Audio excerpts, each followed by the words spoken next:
दोस्तों आप थंबनेल देखकर समझ ही गए होंगे, हम बात करने वाले हैं ऐसे कॉइन के बारे में जिसकी अपनी खुद की ब्लॉकचेन के साथ साथ दुनिया का सबसे बड़ा क्रिप्टो करेंसी एक्सचेंज भी है। जी हाँ दोस्तों, आज हम बात करेंगे बाइनेंस के नेटिव कॉइन BNB के बारे में और बाद में हम इसके प्राइस के बारे में भी डिस्कस करेंगे। तो दोस्तों वीडियो लास्ट तक जरूर देखना। हेलो दोस्तों, मैं हूं प्रांजल और स्वागत करता हूं आपका इस वीडियो में।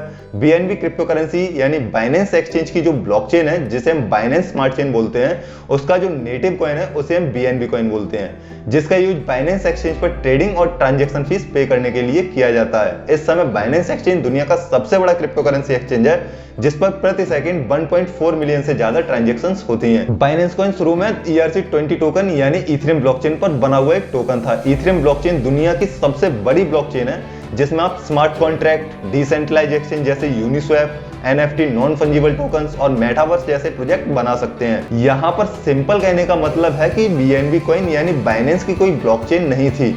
ये जो BNB कॉइन है वो पहले इथेरियम ब्लॉकचेन पर बना हुआ एक टोकन था। BNB टोकन जिसे हम BNB कॉइन बोलते हैं शुरू में इथेरियम ब्लॉकचेन पर काम करता था, लेकिन अब ये बाइनेंस की अपनी खुद की ब्लॉकचेन बाइनेंस स्मार्ट चेन का नेटिव कॉइन है। अगर दोस्तों आपको टोकन और कॉइन में क्या डिफरेंस है ये जानना चाहते हैं तो उसके लिए मैं अलग से वीडियो बना दूंगा। हाँ दोस्तों, अगर आपको क्रिप्टो करेंसी में इन्वेस्ट करते हैं या इंटरेस्ट रखते हैं और आपको क्रिप्टो करेंसी को लेकर बिगिनर टू एडवांस सीखना है तो आप हमारे चैनल को सब्सक्राइब जरूर कर लें। तो इसे जुलाई 2017 में यानी BNB कॉइन को जुलाई 2017 में ICO यानी इनिशियल कॉइन ऑफरिंग के थ्रू लॉन्च किया गया। अगर आपको ICO नहीं पता है तो मैं इसे शॉर्ट में बता देना चाहता हूँ। ICO यानी इनिशियल कॉइन ऑफरिंग एक जरिया है जिसकी मदद से एक स्टार्टअप या फिर क्रिप्टो करेंसी स्टार्टअप पब्लिक से फंड इकट्ठा करते हैं ताकि वो अपने प्रोजेक्ट को शुरू कर सकें या अपनी सर्विस ऐप या फिर नए कॉइन को बना सकें। और इसकी जो कॉइन की टोटल सप्लाई है वो 165.12 मिलियन कॉइन की है।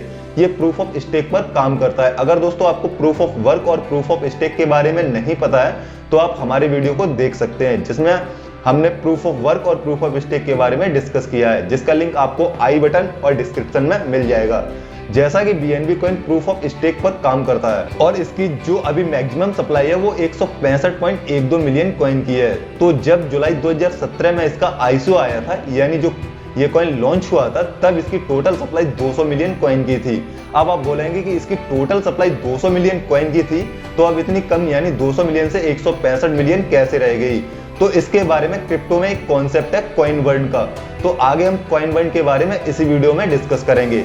हाँ, तो जब BNB यानी बाइनेंस का ICO आया था तब आपको एक इथेरियम से 2700 BNB कॉइन और एक बिटकॉइन से 20,000 BNB कॉइन मिले थे।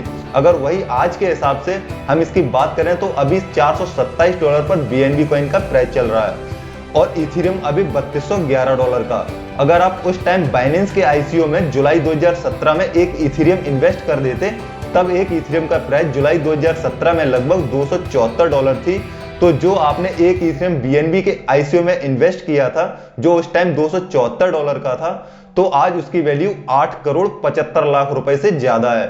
सिंपल शब्दों में अगर आप BNB यानी बाइनेंस के ICO में एक इथेरियम इन्वेस्ट करते जो कि $274 का था उसमें, तो आज आपके पास 8 करोड़ 75 लाख रुपए से ज्यादा हो जाते। ICO के थ्रू जुटाई गई लगभग आधे पैसों का यूज बाइनेंस ने ब्रांडिंग और मार्केटिंग के लिए किया, जबकि 1/3 का उपयोग बाइनेंस प्लेटफॉर्म बनाने और बाइनेंस इकोसिस्टम को अपग्रेड करने के लिए किया गया। तो अब पहले कॉइन बर्न को समझ लेते हैं। तो कॉइन बर्न की अगर हम बात करें तो ये बहुत ही सिंपल सी प्रोसेस है जिसमें कि उस कंपनी का जो पर्टिकुलर कॉइन है उस कॉइन का कुछ हिस्सा या परसेंटेज को बर्न या उसे खत्म कर दिया जाता है। अब ये होता कैसे है, जो भी पर्टिकुलर कॉइन है उसे उठाकर किसी ऐसे एड्रेस पर भेज दिया जाता है जिससे वो कभी रिकवर नहीं हो पाए। जैसे हम किसी ब्लॉकचेन वॉलेट को यूज करते हैं तो उसमें हमको डिपॉजिट और विड्रॉल का ऑप्शन देखने को मिलता है, मतलब रिसीव और सेंड का ऑप्शन होता है। लेकिन जब कोई पर्टिकुलर कॉइन बर्न होता है तो जो हिस्सा उस कॉइन का बर्न किया जाना होता है उसे ऐसे एड्रेस पर भेजा जाता है जिसमें रिसीविंग का ऑप्शन तो होता है लेकिन विड्रॉल का ऑप्शन नहीं होता, या जो कंपनी उसे बर्न करती है तो उस एड्रेस को ब्लॉकचेन के थ्रू ब्लॉक कर दिया जाता है जिससे कि वो कभी रिकवर ना हो पाए। अब ऐसे ही टोटल सप्लाई में से डायरेक्ट तो कॉइन बर्न नहीं कर सकते। उस कॉइन की होल्डिंग मेरे पास भी हो सकती है, आपके पास भी हो सकती है, ऐसे ही दुनिया में बहुत सारे होल्डर्स के पास उस कॉइन की होल्डिंग हो सकती है। तो जो पर्टिकुलर कंपनी कॉइन बर्न करती है तो पहले तो वो अपने रिजर्व में से बर्न करती है या फिर बाईबैक करके उसे बर्न करती है। अब बाइनेंस का एग्जांपल लेकर समझने की कोशिश करते हैं। बीएनबी कॉइन को जुलाई 2017 में बाइनेंस क्रिप्टो करेंसी एक्सचेंज द्वारा लॉन्च किया गया था। यह एक आईसीओ कॉइन, इसका मतलब होता है कि जब कोई कॉइन शुरू में लॉन्च किया जाता है तो उसको कुछ लोगों के बीच में पहले ही बांट दिया जाता है। तो बीएनबी कॉइन की बर्निंग को समझने से पहले हमें यह समझ लेना चाहिए कि बीएनबी कॉइन की होल्डिंग कौन करता है। तो इसमें 40% कॉइन डेवलपर्स को दिए गए हैं और 10% कॉइन इन्वेस्टर्स को और 50% का आईसीओ यानी इनिशियल कॉइन ऑफरिंग कर दिया गया, यानी हम लोगों को दे दिए गए। अब आते हैं कॉइन बंड पर। तो अब ये कॉइन बंड क्या होता है, इसके लिए जब हम बीएनबी की बात कर रहे हैं तो हम बीएनबी का एग्जांपल लेकर समझने की कोशिश करते हैं। जैसे कि हम लोगों ने इस वीडियो में पहले ही बात करी कि बीएनबी कॉइन जब लॉन्च हुआ था तब बीएनबी कॉइन की टोटल सप्लाई 200 मिलियन कॉइन की थी। अब बीएनबी कॉइन की जो टोटल सप्लाई है वो 165 मिलियन के करीब रह गई है। तो बीएनबी कॉइन की टोटल सप्लाई 200 मिलियन से 165 मिलियन कैसे रह गई? जैसा कि बाइनेंस ने अपने व्हाइट पेपर लॉन्च किया है। व्हाइट पेपर का मतलब होता है एक सर्टिफाइड गाइड या रिपोर्ट होता है जो कि किसी विशेष टेक्नोलॉजी, प्रोडक्ट या पॉलिसी के लाभों या फिर उस चीज के बारे में डिटेल में बताता है। व्हाइट पेपर को वेब में पब्लिश किया जाता है और साथ में प्रिंट भी किया जाता है जो भी उस टेक्नोलॉजी या क्रिप्टो के फील्ड में या फिर ब्लॉकचेन को ओन करता है उसके द्वारा। जब बाइनेंस को लॉन्च किया गया था तब से लेकर अब तक हर क्वार्टर में बाइनेंस क्रिप्टो एक्सचेंज अपने कॉइन को बाईबैक करता है। बाईबैक का मतलब है कि बाइनेंस ने अपने कॉइन को जिन लोगों को बेचा था उन लोगों से अपने कॉइन वापस खरीदना बाईबैक कहलाता है। कॉइन का वापस खरीदने के बाद बाइनेंस उन कॉइन को बंद कर देता है। यह इसलिए किया जाता है ताकि कॉइन की कमी बनाई जा सके, जिससे कि यह कॉइन और भी ज्यादा कीमती हो जाए, जैसे कि बिटकॉइन। जैसा कि बाइनेंस ने व्हाइट पेपर में मेंशन किया है कि हर क्वार्टर में बाइनेंस अपने प्रॉफिट का 20% वापस खरीदने और 10% बीएनबी कॉइन को बर्न करने के लिए यूज करता है, उन्हें पूरी तरीके से नष्ट कर देता है। बाइनेंस लगातार हर 3 महीने में कॉइन बर्न करता है। अब 165 मिलियन में से 10% बर्न इसी महीने यानी अप्रैल 2022 के लास्ट वीक में करेगा। बाइनेंस तब तक क्वार्टरली बर्न जारी रखेगा जब तक कि वह वापस खरीद नहीं लेता और 100 मिलियन बीएनबी कॉइन को खत्म नहीं कर देता और बाइनेंस की टोटल सप्लाई 50% तक ये सप्लाई नहीं रह जाती, तब तक बर्न करना जारी रखेगा, जिससे बीएनबी कॉइन की टोटल सप्लाई 200 मिलियन कॉइन से 100 मिलियन कॉइन रह जाएगी। बाइनेंस कॉइन बर्न इसलिए करता है जिससे कि कॉइन की वैल्यू बढ़ती चली जाए। अब हम इसके प्राइस पर बात कर लेते हैं। जब बीएनबी कॉइन का आईसीओ आया था तब आपको एक इथेरियम के बदले 2700 बीएनबी कॉइन, जो कि आज के हिसाब से 8 करोड़ 75 लाख रुपए के करीब है। तब एक इथेरियम का प्राइस 32,600 रुपए के करीब था।